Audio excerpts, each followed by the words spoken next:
Welcome to Historian Diary. Today I will tell you a story about ancient Rome. But this is not a story about gladiators or emperors or battles. This is a story about scandal, about sex, about power, about a woman whose name became synonymous with lust and betrayal, about Valeria Messalina, the empress who shocked even Rome. My hand is trembling as I read these ancient texts. Tacitus, Suetonius, Cassius Dio, 3 Roman historians writing decades after her death. And what they describe is so extreme, so scandalous, that for 2,000 years people have asked, could this really be true? Or is this history's greatest character assassination? Valeria Messalina was born around 17 or 20 CE. She was Roman nobility, beautiful, connected to the imperial family. And at age 15 or 16, she married Claudius. He was 50 years old, stammering, drooling, limping. Nobody thought he would ever become emperor. He was the family embarrassment. But in 41 CE, when Emperor Caligula was assassinated, the Praetorian Guard found Claudius hiding behind a curtain in the palace, and they made him emperor. Suddenly, teenage Messalina was Empress of Rome, the most powerful woman in the known world. And according to the ancient sources, she used that power in the most shocking ways possible. Comment below where you're watching from, which city, which country, because this story is about power and sex and scandal. And those things are universal. Let me read you what Tacitus wrote. He's considered the most reliable of the Roman historians. Listen to this. Messalina, thinking that Claudius was now worn out by old age and that the power would soon be hers, abandoned all restraint. She gave herself over to every kind of lust. She competed with common prostitutes. She frequented brothels. She took lovers openly. That's Tacitus, the respectable historian, writing about an empress of Rome. Suetonius goes further. He writes, "She compelled the noblest women of Rome to prostitute themselves in the palace. She held contests to see who could sleep with the most men in a single night. She herself always won." Cassius Dio adds more details. She forced senators' wives to become prostitutes. She auctioned off government positions to anyone who would pay. And she did all of this while Claudius was away from the palace, governing the empire. These are extraordinary claims. An empress running a brothel in the imperial palace, forcing noble women to prostitute themselves, competing with prostitutes in sexual contests. This is not normal political scandal. This is something else entirely. But here's what you need to understand. These writers were not writing news reports. They were writing decades after Messalina's death, after she had been executed, after her name had been officially damned. They were writing for an audience that already believed she was evil. And they had an agenda, to show that women with power become corrupted, to prove that female sexuality is dangerous and must be controlled. This is where history gets complicated, because we have to ask what's real and what's propaganda. Please like this video. What comes next is the most infamous story in Roman history, the story of Messalina and Gaius Silius. This is the one event that all 3 historians agree on, the one scandal that seems to have actually happened. Let me tell you what the sources say. It is autumn 48 CE. Emperor Claudius has left Rome to inspect the port at Ostia. He will be gone for several days. Messalina sees her opportunity. She has been having an affair with Gaius Silius. He is the most handsome man in Rome, young, wealthy, from a prestigious family, and Messalina is obsessed with him. But an affair is not enough for her. She wants more. She wants to marry him, while still married to the emperor, while he's still alive.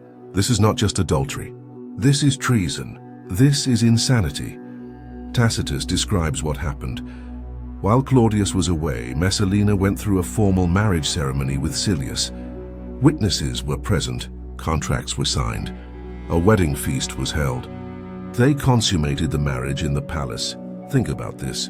The Empress of Rome, publicly marrying another man while the emperor is alive, in the imperial palace, with witnesses. This is not a secret affair. This is a declaration, but why? Why would she do something so dangerous? The historians give different explanations.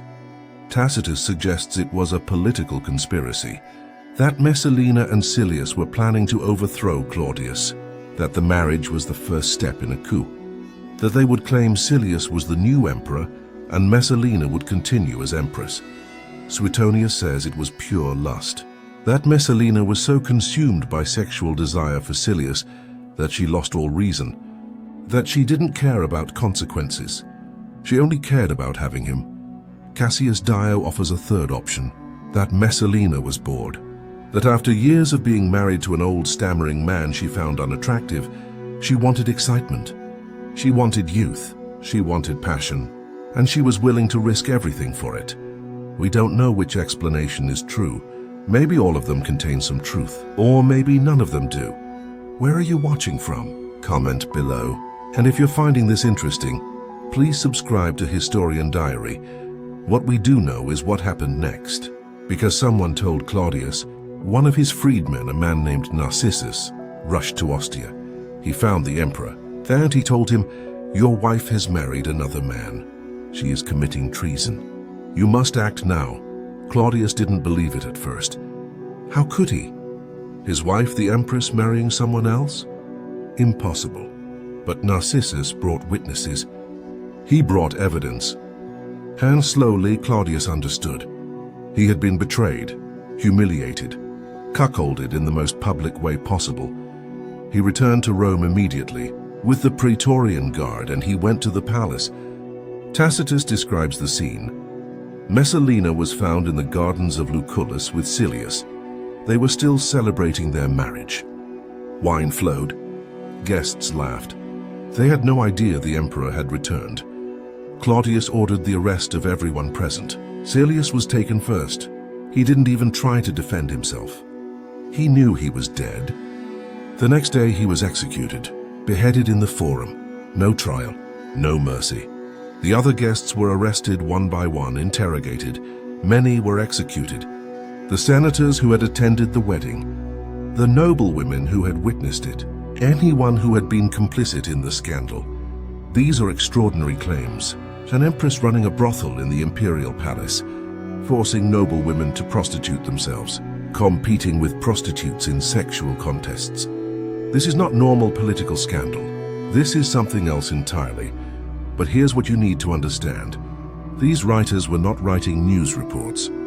They were writing decades after Messalina's death, after she had been executed, after her name had been officially damned. They were writing for an audience that already believed she was evil. And they had an agenda, to show that women with power become corrupted, to prove that female sexuality is dangerous and must be controlled. This is where history gets complicated, because we have to ask what's real and what's propaganda. Please like this video. What comes next is the most infamous story in Roman history, the story of Messalina and Gaius Silius. This is the one event that all three historians agree on, the one scandal that seems to have actually happened. Let me tell you what the sources say. It is autumn 48 CE. Emperor Claudius has left Rome to inspect the port at Ostia. He will be gone for several days. Messalina sees her opportunity. She has been having an affair with Gaius Silius. He is the most handsome man in Rome, young, wealthy, from a prestigious family. And Messalina is obsessed with him. But an affair is not enough for her. She wants more. She wants to marry him, while still married to the emperor, while he's still alive. This is not just adultery. This is treason. This is insanity. Tacitus describes what happened. While Claudius was away, Messalina went through a formal marriage ceremony with Silius. Witnesses were present. Contracts were signed. A wedding feast was held. They consummated the marriage in the palace. Think about this. The Empress of Rome, publicly marrying another man while the emperor is alive, in the imperial palace, with witnesses. This is not a secret affair. This is a declaration, but why? Why would she do something so dangerous? The historians give different explanations. Tacitus suggests it was a political conspiracy, that Messalina and Silius were planning to overthrow Claudius, that the marriage was the first step in a coup, that they would claim Silius was the new emperor and Messalina would continue as empress. Suetonius says it was pure lust, that Messalina was so consumed by sexual desire for Silius that she lost all reason. that she didn't care about consequences. She only cared about having him. Cassius Dio offers a third option, that Messalina was bored, that after years of being married to an old stammering man she found unattractive, she wanted excitement. She wanted youth. She wanted passion. And she was willing to risk everything for it. We don't know which explanation is true. Maybe all of them contain some truth. Or maybe none of them do. Where are you watching from? Comment below. And if you're finding this interesting, please subscribe to Historian Diary. What we do know is what happened next, because someone told Claudius. One of his freedmen, a man named Narcissus, rushed to Ostia. He found the emperor, and he told him, "Your wife has married another man. She is committing treason. You must act now." Claudius didn't believe it at first. How could he? His wife, the Empress, marrying someone else? Impossible. But Narcissus brought witnesses. He brought evidence. And slowly, Claudius understood. He had been betrayed, humiliated, cuckolded in the most public way possible. He returned to Rome immediately with the Praetorian Guard, and he went to the palace. Tacitus describes the scene. Messalina was found in the gardens of Lucullus with Silius. They were still celebrating their marriage. Wine flowed. Guests laughed. They had no idea the emperor had returned. Claudius ordered the arrest of everyone present. Silius was taken first. He didn't even try to defend himself. He knew he was dead. The next day he was executed. Beheaded in the Forum, no trial, no mercy. The other guests were arrested one by one, interrogated. Many were executed. The senators who had attended the wedding, the noble women who had witnessed it, anyone who had been complicit in the scandal. And Messalina? She ran, she fled to her mother's house. She begged her mother to go to Claudius, to plead for her life, to ask for mercy. But her mother refused.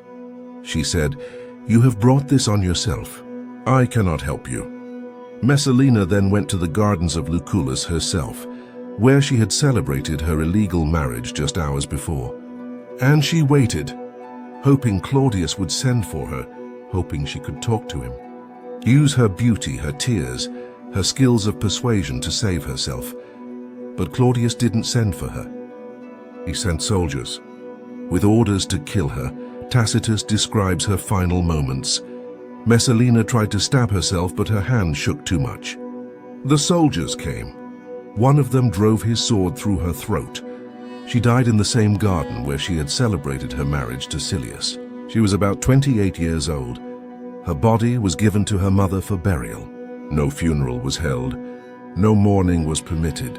Within days, Claudius ordered that her name be erased from all public inscriptions. Her images were destroyed. It was as if she had never existed. This is called damnatio memoriae, damnation of memory, the ultimate Roman punishment. But here's what's strange. After Messalina's death, Claudius acted as if nothing had happened. He continued drinking at a dinner party. When someone asked where the Empress was, he seemed confused, as if he had already forgotten she existed. As if he had already forgotten he had ordered her execution. Was this senility? Was this deliberate denial? We don't know. But it shows something important. Messalina had become so infamous, so scandalous, that even her husband wanted to erase her from memory. Please subscribe to Historian Diary if you haven't already, and write in the comments, what do you think? Was Messalina really this scandalous? Or is this ancient propaganda? Now let me tell you the part that historians debate. The sexual accusations, the orgies, the prostitution, the contests. Are these real? Or are these lies? Modern historians are skeptical. Very skeptical. Here's why. First, the timing. All three historians, Tacitus, Suetonius, Cassius Dio, were writing decades after Messalina's death. Tacitus wrote around 70 years later. Suetonius wrote around 75 years later. Cassius Dio wrote around 150 years later. None of them were eyewitnesses. They were all relying on earlier sources, on gossip, on rumor, on stories that had been repeated and exaggerated over time. Second, the pattern. Roman historians always portrayed powerful women as sexually deviant. It's a trope, a cliché. Cleopatra was described as a seductress who used sex to control men. Agrippina was accused of incest with her son Nero. Julia, Augustus's daughter, was exiled for adultery. Whenever a woman wielded political power in Rome, she was accused of sexual misconduct. This was how Roman men discredited women. This was how they justified controlling them. Third, the impossibility. Some of the claims are physically absurd. Pliny the Elder, another Roman writer, claimed that Messalina once challenged the most famous prostitute in Rome to a contest to see who could have sex with more men in 24 hours, and that Messalina won by having sex with 25 men. Think about this claim. Really think about it. An empress of Rome competing with a prostitute in a brothel? Does this sound like something that actually happened?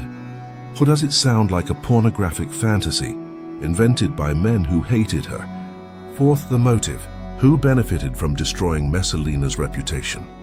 Claudius did. The men who executed her did. The senators who feared powerful women did.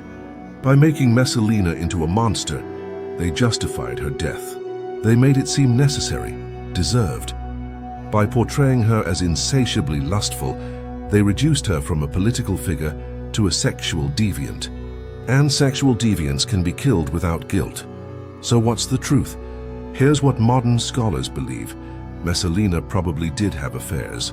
Rome was notorious for adultery, especially among the elite. Affairs were common, expected even. So yes, she probably took lovers, maybe many lovers. This part is plausible. She definitely married Gaius Silius. All three historians agree on this. The ceremony happened. Witnesses saw it. This is the one scandal that seems to be factually true. The question is, was it a political conspiracy? Or was it just an affair gone too far? We don't know. Tacitus thinks it was political.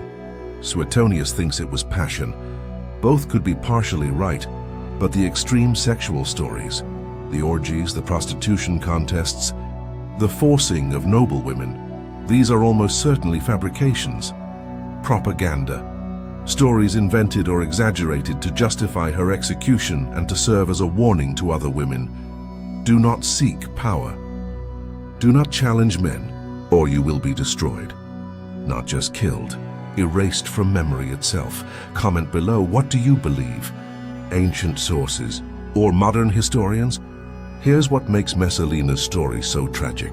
We will never know who she really was. We have no writings from her, no letters, no speeches, nothing in her own voice. Everything we know about her was written by men who hated her, by men writing decades or centuries after her death, by men with political agendas. Was she ambitious? Probably. Was she ruthless? Maybe. Was she a sexual monster? Almost certainly not. But that's how history remembers her, as the empress who turned the palace into a brothel, as the woman consumed by lust, as the ultimate cautionary tale about female sexuality and power. And here's the saddest part. Even today, 2,000 years later, when you search for Messalina, what do you find? Pornographic art, Renaissance paintings showing her in brothels, modern films portraying her as a nymphomaniac. The propaganda worked. The character assassination succeeded. Messalina became exactly what her enemies wanted her to be, a symbol of dangerous female sexuality. But she was a real person. A teenager who became an empress, a woman navigating the most dangerous political environment in the ancient world. A mother, yes, she had 2 children, Britannicus and Octavia. A person who made choices, faced consequences, and died violently at 28 years old. We should remember her, not as the monster of propaganda, but as a victim of history itself, a woman whose voice was silenced, whose story was stolen, whose reputation was destroyed by the very men who claimed to be recording history objectively. If you've watched this far, thank you. I know this was complex. I know it's hard to separate fact from fiction when reading ancient sources, but that's what historians do. We question, we analyze, we try to hear the voices that were silenced. Please like this video and subscribe to Historian Diary. Write in the comments, what historical figure do you want me to investigate next? What story should I tell? I am a historian, and my work is not finished. There are more forgotten women, more silenced voices, more lies disguised as history. And I will tell them all. Valeria Messalina, Empress of Rome, scandal, victim, mystery, we remember you. Not as propaganda painted you, but as you were, human, flawed, real. Thank you for watching Historian Diary. See you next time.